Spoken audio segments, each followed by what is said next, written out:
Chapter 27, Introductions and Interrogations.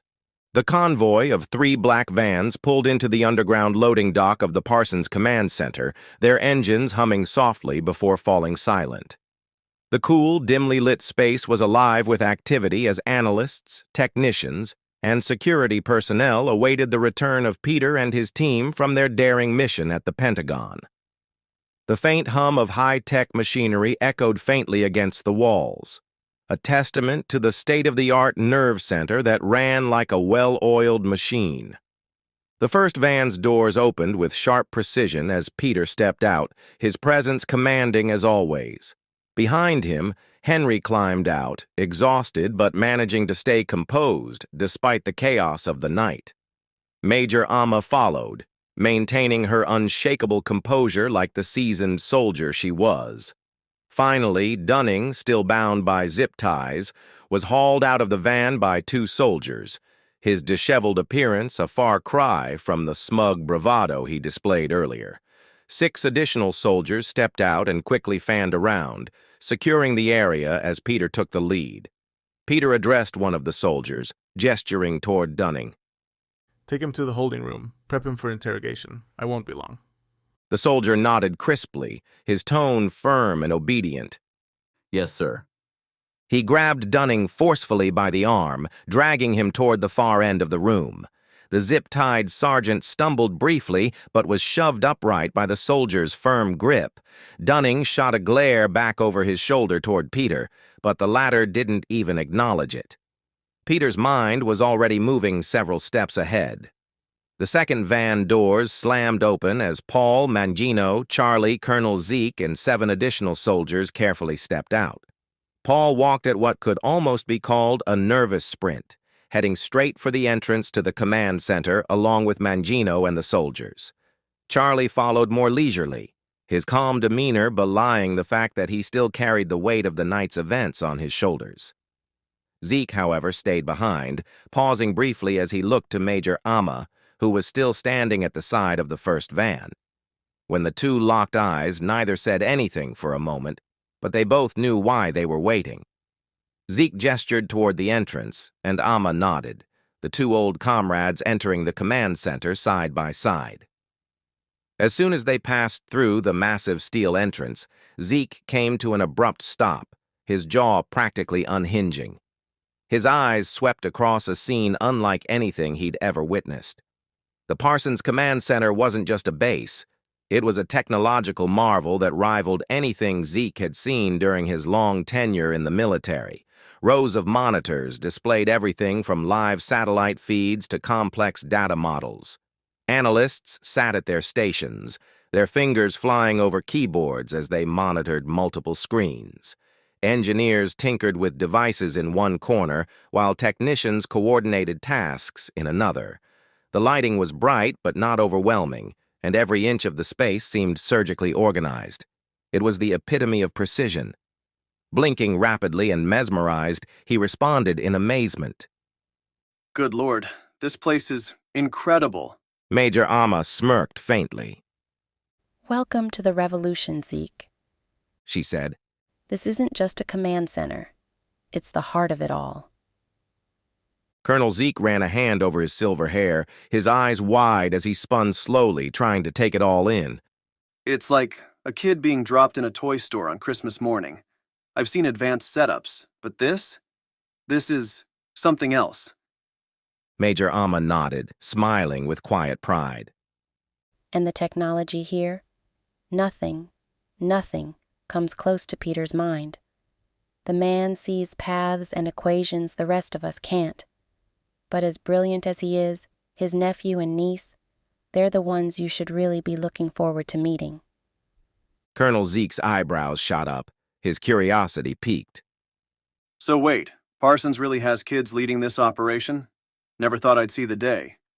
You sure they're not just running errands or hacking Wi-Fi passwords in the corner? Major Amma chuckled but gave him a knowing look, shaking her head. They're not just kids, Zeke. They're the reason we got you out of the Pentagon tonight. Before Zeke could respond, Peter approached them, flanked by both children. Chris, standing tall and composed for his age, carried the quiet confidence of someone much older, while Ruby, with her spark of mischief in her eyes, looked ready to conquer the world. Peter stood behind them, his expression radiating pride as he introduced them with a firm but warm tone. Zeke Haywood, meet the real leaders of this revolution. My nephew and niece, Chris and Ruby Parsons. Colonel Zeke froze for a moment, his eyes darting from Chris to Ruby, then back to Chris, as if the two of them didn't quite compute in his brain.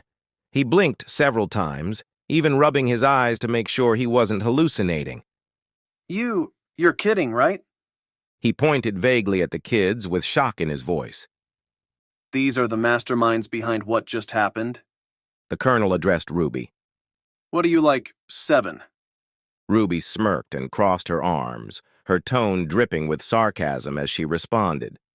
I'm 9, actually, but thanks for the compliment. Chris, not missing a beat, stepped in to save the colonel the trouble of further guesswork. I'm 13, and yes, Colonel, we are the ones who helped pull it off. Nice to meet you. Zeke had to bite his cheek to keep from laughing, but the disbelief lingered as he decided to jest a bit. 13 and 9, huh? Isn't it past your bedtime? Ruby raised an eyebrow and shot back without hesitation. We could ask you the same question, old man. Peter fought back a smile, while Chris and Major Amma chuckled to themselves. Excuse my sister, Colonel. Chris said calmly. Her personality is as spicy as hot sauce. Zeke replied, still stunned. Noted. The colonel stared at the two again, still trying to reconcile their ages with their accomplishments. His admiration deepened, and the puzzlement gave way to immense respect. Come on, Zeke, Major Amma said. let me introduce you to the rest of the team. Wait until you meet the head scientist. Before Zeke could be whisked away, Peter stepped forward, his expression stern and serious, pulling Zeke's attention back to the mission. Zeke, there'll be plenty of time for intros later. Right now we need to debrief you. Operation Second Coming and the military draft date need to be discussed immediately. He glanced toward the direction of the interrogation room. I've got some other business to tend to. Meet me in the briefing room as soon as you're done. Colonel Zeke and Major Amma nodded in acknowledgement before heading deeper into the command center. Before Peter turned away, Chris and Ruby both took a step forward, clearly eager to share more of their ideas. Chris addresses his uncle with excitement in his voice. Uncle Peter, before you go, there are a few things we need to mention. Some of our plans involve non-confrontational infiltration, religious institutions, scientific establishments, economic strongholds. It's all mapped out. Ruby chimed in, already glowing with enthusiasm. It's a whole different angle, and it's perfect. Let us walk you through it when you're free. Peter allowed himself a rare, warm smile, ruffling Ruby's hair slightly before nodding to Chris. I'll hear everything you two have to say later tonight. But for now, I need to deal with our guest of honor. Peter strode into the brightly lit, sterile interrogation room where Dunning was seated at a metal table, his wrists still bound. The room was bare except for a two-way mirror and a single drawer against the far wall. Dunning, still bruised and beaten, glared up at Peter, his defiance now subdued by simmering fear. Peter walked deliberately to the drawer, opening it and pulling out the familiar pouch containing syringes filled with a glowing yellow liquid. He tested the syringe, letting a small amount drip from the needle before turning toward Dunning, whose demeanor shifted from defiance to panic. What the hell is that? You're not seriously going to... Peter interrupted calmly, almost casually. Let's skip the formalities. Peter stepped closer, standing over Dunning as he held the syringe with menacing intent. He grabbed the sergeant by the collar and pulled him forward before injecting the liquid directly into his arm. The reaction was immediate. Dunning's pupils dilated, beads of sweat broke out across his forehead, and his body spasmed slightly as the serum took effect. His breathing grew shallow and erratic, as if the truth itself began welling up inside him, fighting its way out. Peter sat down calmly across from him, locking eyes. Now, we're going to talk. Bramitonia Tots.